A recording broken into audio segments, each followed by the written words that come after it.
Now, if there was any doubt, clearly Russia's invasion is about to get way, way worse than even many anticipated, with more indiscriminate bombing raids against innocent civilians. And today, Fox News learned that Russia has drafted plans to conduct public executions in Ukrainian cities once they've been captured.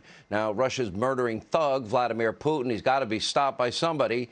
And I have said repeatedly, no, not one American boot on the ground. I've called for both America and Europe. If you want sanctions that will work, the first sanction, the top sanction, the most immediate damage you can do to Putin's economy is to stop importing energy from Russia and for America to immediately return to energy independence as soon as possible, like we achieved under President Trump. Now, I support America supplying Ukraine with the Javelin missiles like President Trump did. I had my doubts at the time. And America supplying Stinger missiles to Ukraine like President Reagan provided the Mujahideen in Afghanistan in the 80s. I also add that anyone that invades a sovereign country, even one with a history of corruption like Ukraine, we've been very outspoken about it, quid pro quo, Joe. And if they kill innocent men, women, and children, like Vladimir Putin has here, they forfeit their right to lead a country. They deserve to be taken out by any means necessary. And our hope is maybe someone in Vladimir Putin's inner circle has a conscience and a soul and would be able to refuse to be a part of a regime that is guilty of murdering women and children. Now, meanwhile, every dollar that we spend on Russian oil is a dollar that goes right into Vladimir Putin's fund for his war crimes in Ukraine. And right now we're spending billions of dollars buying over 600,000 barrels of oil from Russia every single day. And as Democrat Joe Manchin said, we either expand our fossil fuel industry here or we end up compromised, just like countries like Germany. Take a listen. We have to have energy independence. You cannot be the superpower of the world if you have to depend on other nations to produce your energy. And I'm just in a different place than my caucus or the colleagues or the president, and they have a hard time coming to grips that you've got to use everything you've got. You've got to use your gas, you've got to use your coal, you've got to use your oil, and you have to develop wind and solar and hydro and geothermal and hydrogen. All these things I'm for. But I'm not going to leave us in a void, Larry. I'm just not going to basically go down that path and end up like Germany did.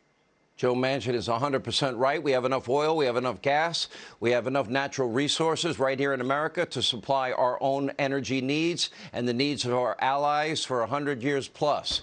In fact, the European Union also has tremendous amounts of natural energy. They're not using it. Take a look at your screen. Europe's dependence on Russian gas is not out of necessity. It's the choice they've made. As a matter of fact, in a fake political effort to go green, European government literally stopped tapping their own supply of natural gas and then imported it from Russia. As a matter of fact, Europe gets 40% of their natural gas from Russia. Now, Putin, by the way, has them literally, no pun intended, over a barrel. Now, the dependence on oil and gas has got to end. In fact, today, even Nancy Pelosi came out in support of banning all Russian oil imports into the U.S., likely an election year conversion, but she still has yet to speak out about America once again reclaiming energy independence. Now, of course, Joe Biden, he just isn't willing to make that commitment. Take a look. Mr. President, Speaker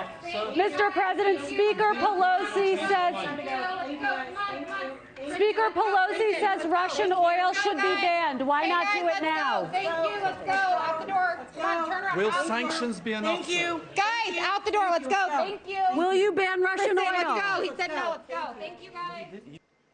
Remember, Joe needs to get permission to answer any questions. It's pathetic. Then later in the afternoon, Jen Psaki circled back to those questions and said there's absolutely nothing the Biden administration can do to curb our dependence on foreign oil.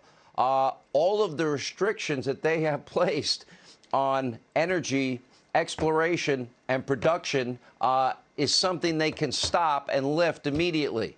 And to blame the oil companies is laughable. Take a look.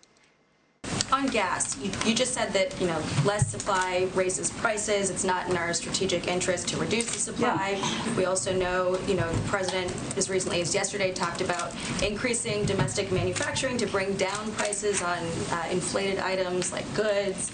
So why not apply the same logic to energy and increase domestic production here? Well, there are 9,000 approved oil leases that the oil companies are not tapping into currently, so I would ask them that question. Do you think that opening the Keystone Pipeline and having more energy-friendly policies might do that? The Keystone Pipeline has never been operational. It would take years for that to have any impact. They shut down auctions, they shut down exploration, they shut down Alaska, they shut down ANWR, they shut down the Keystone XL pipeline, and Jen Psaki is basically just lying. Under the last administration, the U.S. was a net exporter of energy. Joe Biden gave that up because he caved to the radical new Green Deal socialists that run his party. Now, that was before Biden blocked exploration on lands, blocked new drilling efforts in Alaska, killed the Keystone XL pipeline, enacted a variety of regulations on the oil and gas industry, and he needs to lift them all now. Joe Biden is not willing, of course, to reverse course on any of these restrictions, no matter how high the price of a gallon of gasoline goes. Doesn't matter how much you pay for groceries in every store and every product that you buy in any store. You, the American people, will pay the price. That's one of the big reasons we have a 40-year high with inflation. Joe Biden is too cowardly, too gutless to stand up to the radical climate alarmist cult that is the Democratic Party base. He'd rather just import the oil from Putin. Last year, 232 million barrels of oil from Putin, 600 million barrels of oil from OPEC, 1 million from Iran. We haven't done that since 1991. Putin, by the way, we're still importing oil as he is waging an assault on humanity in Ukraine.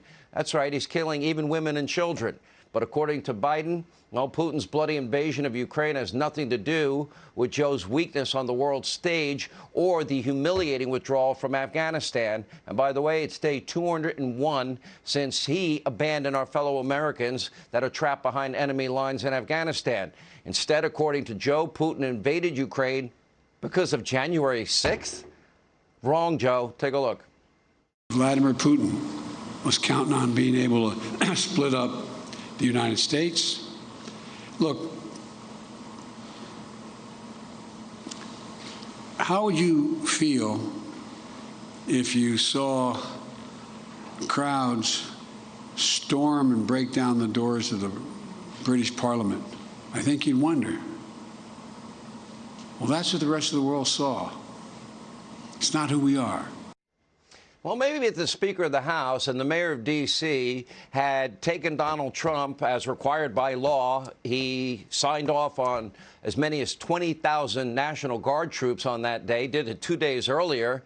And maybe if they listened to the Capitol Police Chief, maybe if Nancy Pelosi did her job and Bowser did her job. Hey, Sean Hannity here. Hey, click here to subscribe to Fox News YouTube page and catch our hottest interviews and most compelling analysis. You will not get it anywhere else.